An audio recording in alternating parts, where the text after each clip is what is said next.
welcome to Fire Headlines, where we discuss the hottest topics in fire service news. I'm your host, Samantha Didion, and this week we have a special guest joining Ken on the panel. Chief Sam Greif, welcome to Fire Headlines. Thank you. Appreciate you having me. For our listeners, Chief Greif is chairman of the Terrorism and Homeland Security Committee for the IAFC, and he's joining us today to discuss a document recently published by this committee. This document is called the Fire Service Quick Incident Response Workbook for Civil Unrest and Disturbance. So, Chief, can you begin by telling us what the primary motivation behind developing this workbook is? Predominantly, we want to make sure that we're preparing the nation's fire service. That's one of our core tenet goals that we have, and this is an area that unfortunately seems to be happening more and more in our society today. And trying to prepare the nation's fire chiefs, big and small, with some type of a playbook. I want to emphasize that this document is not a panacea. It's not a cookie cutter. This is the answer we've all been looking for, but it certainly gives you a checklist and things that you should be thinking about, and being able to formulate in your mind, if this happens in my jurisdiction, how will I approach it? Who all do I need to have to I call it coming to the party, metaphorically speaking, but having the ability to understand what you're going to need, who's going to take what role, what groups are out there that we know about right now today, and understanding, that it's not all right wing, it's not all left wing. These things can pop up, and there's things that we don't even know yet that can be a catalyst to kick off civil unrest. So it's really just to help prepare our nation's chiefs, regardless of size of department or jurisdiction, whether it be county, city. We just try to make sure that we put something out there that can be at least a starting block for them to take off with, and then obviously customize it and scale it to their organization. Now, Chief, you chair the IAFC Terrorism and Homeland Security Committee. Is that correct? Yes, sir. A couple of weeks ago, Samantha and I had a discussion on the podcast about violence against first responders, and we were talking specifically about the fire service. And one of the things that we talked about was sort of the difference between the role that law enforcement plays and the role that the fire service plays, and how differently how different our roles and responsibilities are, and how we sort of see our roles and responsibilities. I'm sort of curious, what was the genesis of this idea from the fire service? Because we traditionally think about it very differently than our law enforcement partners do. We have very different roles, as I have already said. But I'm sort of curious, where did this come from, the idea to actually do this? We sat around and we meet, a couple of times a year, face to face, and then we have quarterly calls. And I think part of what we feel our responsibility is just to try to be out there, in the crow's nest, looking out at some of the things that we know are happening or potential for happening, and then how to address them. And violence against first responders. Again, I want to say that this document, although it's got the civil unrest twist to it, the practices and the things that one would need to think about, they carry over quite well in let's say a mass casualty event, a violent mass casualty event, where you're going to need force protection. Where we've learned from Columbine, we've learned from Uvalde. We keep learning, unfortunately, in our nation, that when these things happen, rapid treatment, the part that the fire service normally would come in for, and or fire as a weapon, and we're there to, we're the ones that put the fire out. So trying to make sure that we have understanding how our roles integrate with the police department, and it's no longer a binary. We don't go until, we don't get that luxury anymore, and we find ourselves many times, unfortunately, being ambushed, where we go into what we think is a situation that's just germane to the fire service, and it turns violent in a hurry, and then PD gets called into the scene. So it's just understanding that it's a partnership, and I think we're getting better and better at understanding that. But if Ken, you've ever got to see the list of who's on this committee, but I'm the least amongst them. You know, there's sometimes I'm sitting in the room going, how did I get here? But it is a who's list of some of the nation's leaders and previous leaders, because there's a lot of knowledge to be gained from our brothers and sisters that have been in key positions throughout their career, and maybe they've retired, but they're still gracious enough to give back. So we actually have retirees on the committee as well. But the genesis of it all is just we try to look at any and all, you know, what I call the wicked issues that face the nation's fire service, and if it's in the lane of anything that would be terrorism or homeland security, then we feel we have an obligation to try to create workbooks, toolkits, and just get our message out there and be a resource for anybody in the nation that needs it. Wicked issue, a good term, a good friend of mine, Dan Peterson, uses quite a bit. So A good man right there. I know very Dan, good man, guy. a good leader.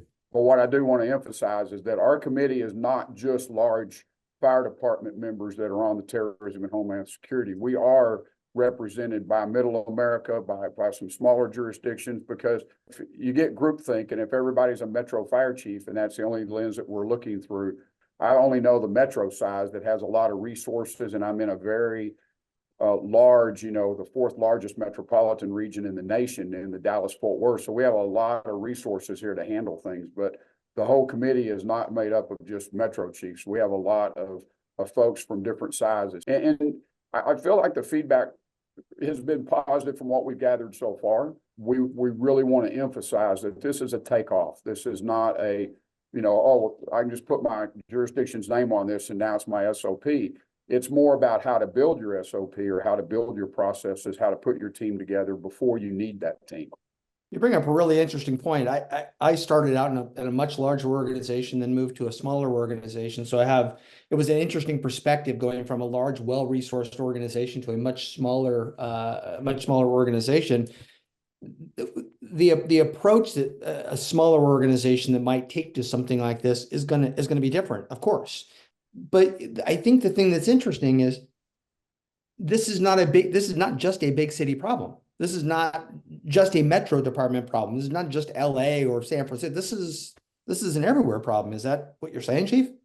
That's exactly what I'm saying. And I think history will bear that out. But I'm confident if you Google Ferguson, Missouri, you're going to find out it's a relatively small community, as is Charlottesville, a beautiful, beautiful community. But these are areas that they suddenly find themselves thrust in, and anything can ignite that civil unrest and bring it to your community. And we've seen it time and again. And then tragedies.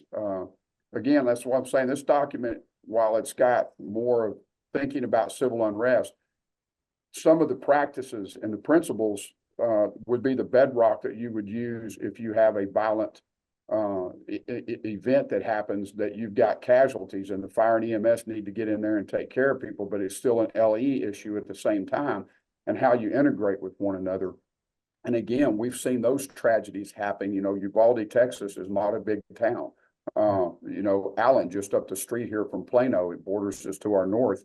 We had the big outdoor mall shooting a year or two back. And so these things just come to you, and you've got to be able to react. And, you know, talking about Greg Castle earlier, Greg has a great presentation on area hospital command.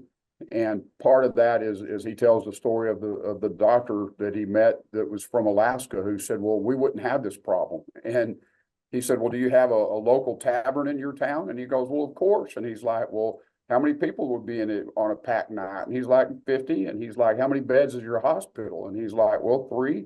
And he's like, well, then you could find yourself upside down in a hurry with somebody walking in with a gun. And so it really is. I mean, yes, sir. And that's really the emphasis here is it doesn't matter if you're, you know, Hendersonville, Tennessee, or New York City. These things can happen. They do happen. And you're going to have to deal with it, unfortunately.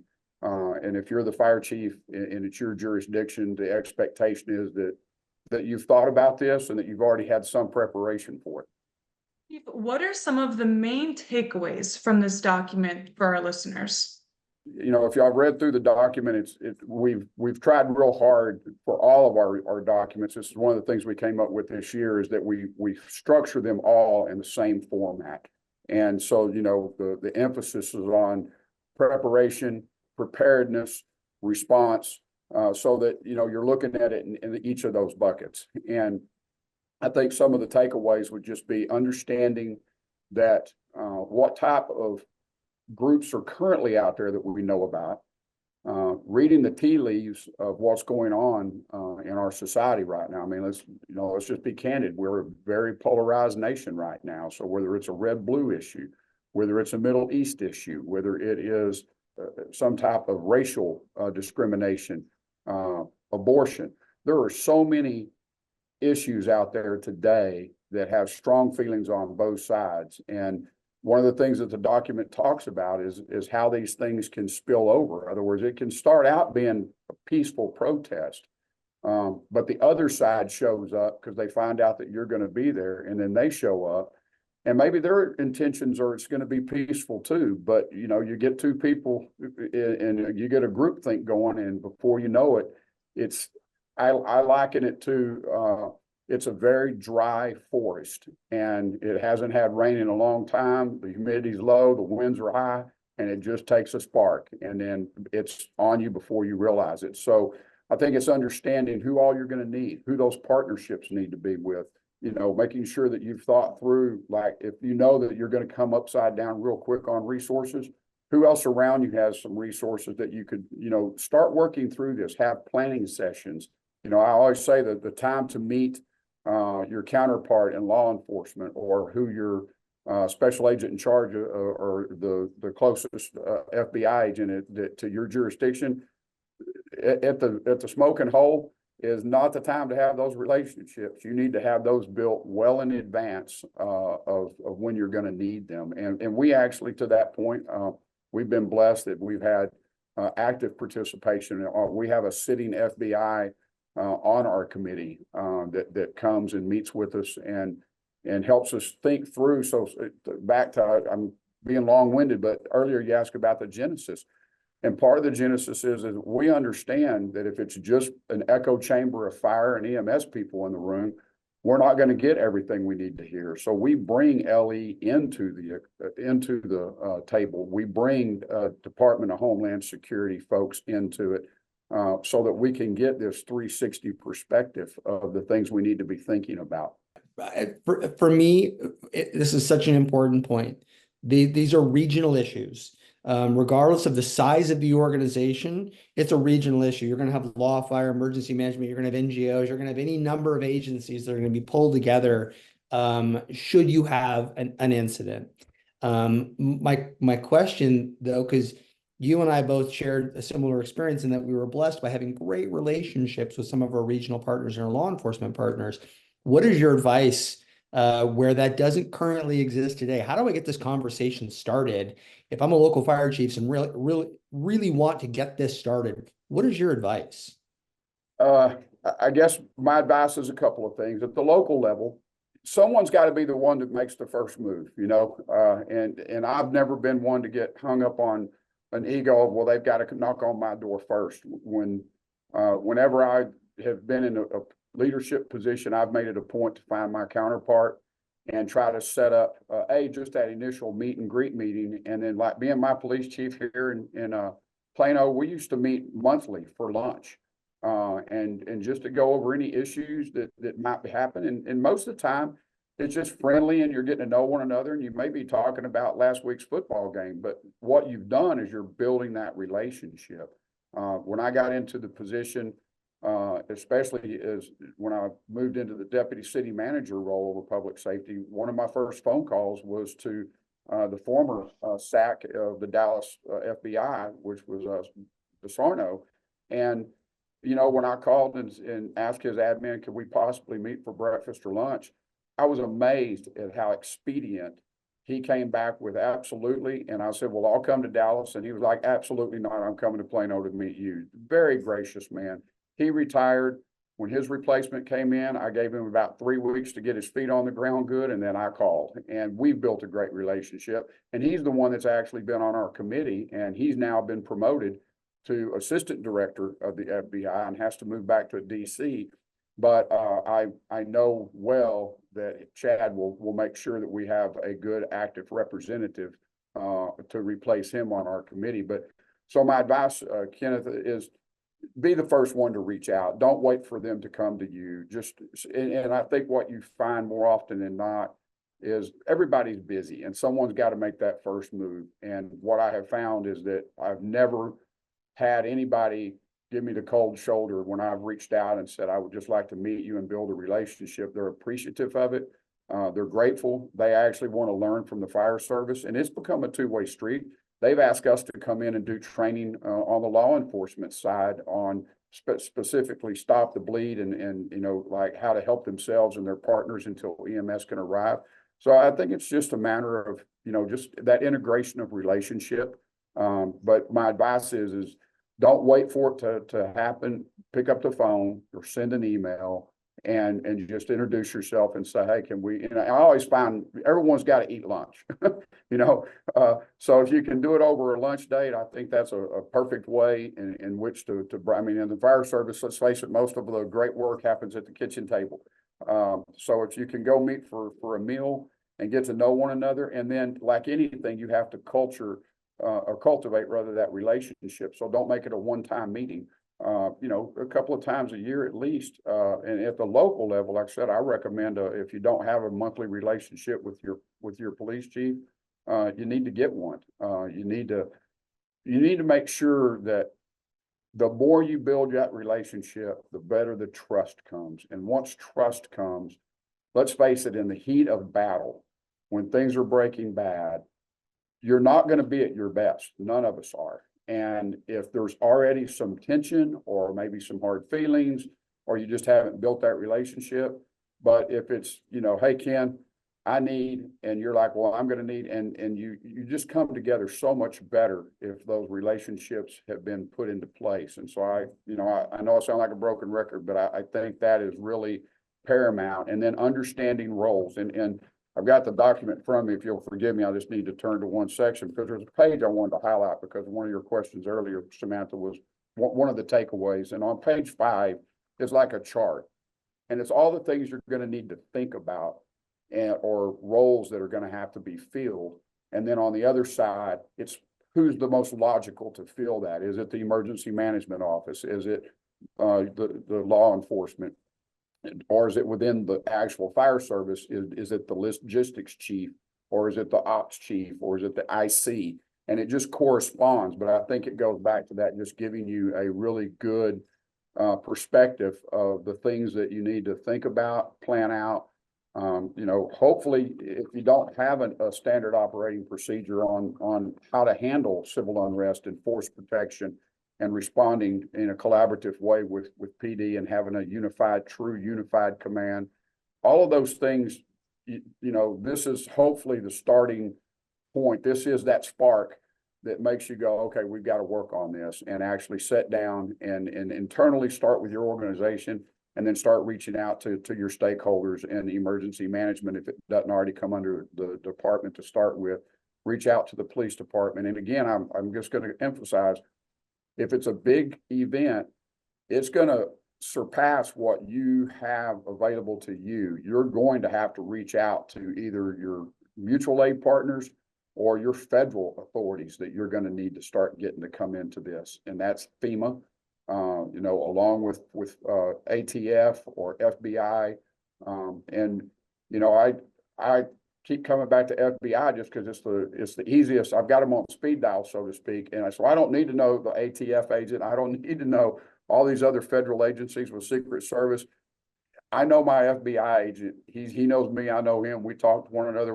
And again, you build a relationship. We may be talking about the Cowboys getting whipped last Saturday or Sunday, but what you're doing is you're just keeping that thing alive to the point that if you reach out or they reach out, you respond and as a colleague. And again, what I found in my interactions, at least with the FBI, both in Fort Worth and here, is the movies that you see, you know, where the guy comes in real stiff with the sunglasses and he treats the local law enforcement like they're a second-class citizen and dismissive of them and I'm in charge.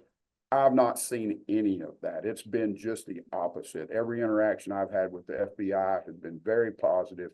And even if everybody kind of knows this is a big deal and it really is going to be their scene, they don't throw their weight around that way. They've always been very collaborative, and at least here in my jurisdiction. Well, that is some really, really important advice. And I think to underscore sort of the common theme there is one, start that relationship, start it now. Don't wait because, you know, like you said, once it's a smoking hole, it's too late to start building relationships. You want to start ahead of time. You know, you and I collectively have spent a lot of money and a lot of time talking about interoperability. And the essence of interoperability is relationships and being able to trust one another and work with one another. If you won't come to the command post, whether or not our radios work, that don't matter. It's the willingness to work with our regional partners, especially other disciplines, that really builds a strong team, because that is such a key thing. So you got to start now. And Kenneth, that is so, I just can't echo what you just said, because it happens over and over and over. And it seems that as you know, we just don't learn our lessons, unfortunately. But every after action that you read after a big event, what is the number one thing that always gets cited? Lack of communication.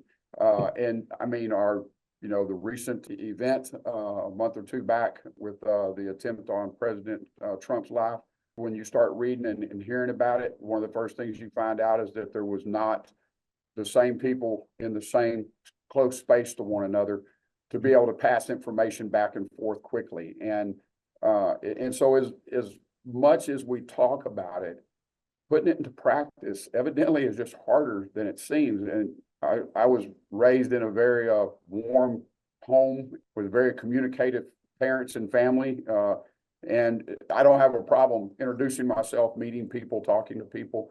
I find that sometimes that can be difficult for folks. They don't know how to approach it. But man, it's so imperative that if something starts to blow up, having the fire department command vehicle roll up and then 50 feet or 100 feet or whatever, a PD, and they might as well be in different continents from one another if they don't go face to face with one another. And so I thank you for bringing that up, because that is paramount, that you need to be in the same space. And again, have that trust built in advance of when you're going to need it. Chief, I think paramount is the perfect word to catch the gravity of how important it truly is. But is there anything else on this topic that you would like to share with our listeners before we wrap up today? Nothing just comes to mind other than, like I said, just making sure. I mean, it's not, this document is a relatively, like I said, it's an easy read. I hold it up in front of the camera, but I don't want folks to think that it's a tale of two cities. This isn't War and Peace. This is a very concise document. And a lot of thought went into it. I mean, I think of, and I'm probably going to misquote the author, but I want to say it was Thoreau, but I could be wrong. But I paraphrase, but he said, easy reading is the result of damn hard writing. And I think this document is that. I mean, this document, it may look fairly simplified, but an extreme amount of thought went into this document with a lot of very smart people that are highly experienced in both law enforcement, fire, emergency services, emergency management. And we've tried to create something that, again, that is just a good will for someone to start with, and then they can build it out and scale it to their organization. But I think the principles, the bedrock principles that are in this document, again, scalable is what I'm going to say, because these carry over whether you're in Los Angeles or, whether you're in Las Cruces. It doesn't matter what you're going to need to know and what you need to the format and how you build out your organization, building those relationships, all of the things we've discussed. Pilots have checklists, and I've always admired, I've been friends with many pilots. I've got several neighbors that work for the airlines, and one thing I've admired about them is they don't take anything for granted. They don't assume, well, I've been doing this for years, so I know what to do. They still do that pre-flight check and that pre-landing check every single time. A pilot will walk his aircraft before he ever gets into it. And it's that rote memorization of doing it over and over, and that discipline that it takes to do those things. And I think if we adopt that same mentality, we want to make sure that we're following a process and that we've laid it out, then we won't leave anything to chance that when something bad happens. And again, I don't, Ken, like you said, you've been doing this a long time. We can sit here and tactician a high-rise fire all day long, or a plane crash, any of those things. And when it actually happens, it's still going to be chaotic. But if you've at least got some training, some plans, some thoughts, but more importantly, if one takeaway from everything is if you have those relationships with those other agencies that you're going to need, and you're interdependent on one another, you will be so far ahead than in the second guessing and the dissecting and the postmortem of the event, what went wrong. You can scratch off that box about you're going to get dinged for not having relationships or having policies and procedures in place. If you've done those things in advance, it's going to come back in a positive way for you, even though the situation, it will always be chaotic. And when it's got human tragedy involved, we're all human. We're touched by those things. But, like I said, I really just want to say thank you for you guys for allowing me to be with you today and to talk about the document and to hopefully shed light on the importance of it. And hopefully the word will spread. Absolutely. And I apologize if you've already mentioned this, but where can people find this document, and when do you believe it will be available for the public to access? Based on the latest communication I had with Ken LaSala, I think it will be in the next week or 10 days at the most. It could happen at any minute. By the time this actually gets broadcast, it very well may already be out, but it would be at the IAFC's webpage, and then you go navigate to the Terrorism and Homeland Security, and that's where we've uploaded and where we keep a repository of our documents. I mentioned earlier about the hot wash document. That's just a short 2-page document, but I think that's we're really hoping that one will catch on. If I can have just the liberty of speaking to that real quick. So many times we have major events, and this is something Chief Castle has been very big on, and it's pretty much it's mostly his fingerprints on this document. But when you have a major event, and he certainly had a major event, when you're wanting your brothers and sisters around the nation to learn as much as what you learned the hard way as fast. I mean, that's what we do. We help one another.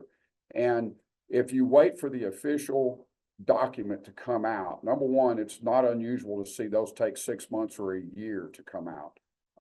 And you'll also find that sometimes legal has had a say in what can be put down. It can be sanitized. It can be very lengthy. This is a simple, very simple 2-page document. And I mean, it is literally it's a hot wash, like, we have at the back of the truck on the tailboard at the end of the event, but it allows you to get the salient points and the most important things that you would want others to understand or to be mindful of, the gotchas, things to watch out for. Maybe this is a new type of incendiary device or a new tactic in which to attack. And you're wanting to make sure you get it out. This just allows us to share those thoughts in a very quick, concise way, and then upload it and let other people be able to benefit from it, because the official one is going to come out. And see Ken nodding, but going back to aviation, an accident happens, and sometimes it's actually caught on film, and it's evident to the viewer what happened. But the official report doesn't come out for 18 months. And people have even forgotten about it a lot of times. And so I think just the importance of being able to share as much as you can. I mean, we're not asking anybody to get in trouble with their legal department or what have you, but I think there's a lot of things that can be shared quickly, and the whole goal of this is not for the morbid details, but it's if it happened here, what if it happens over here, and we could have learned or had a telltale sign that would have prevented it from being as tragic. And so I think again, that's the goal of this committee, is that we're always trying to figure out not only how to keep our citizenry safe, but how to keep our firefighters safe and how to work in a collaborative manner with all of our partners. So, at any rate, again, thank you all for having me. I really appreciate it, and hope to see this document really get utilized. You're here. Absolutely. Well, thank you so much for joining us today. And thank you to our listeners for tuning in. A link to the webpage where the document will eventually be published will actually be in the show notes of this episode for easy finding. But thank you guys so much for tuning in today. If you have a question for our panel, please reach out to us at fireheadlines@wfca.com and let us know what's on your mind. We'll see you back here next week for more Fire Headlines.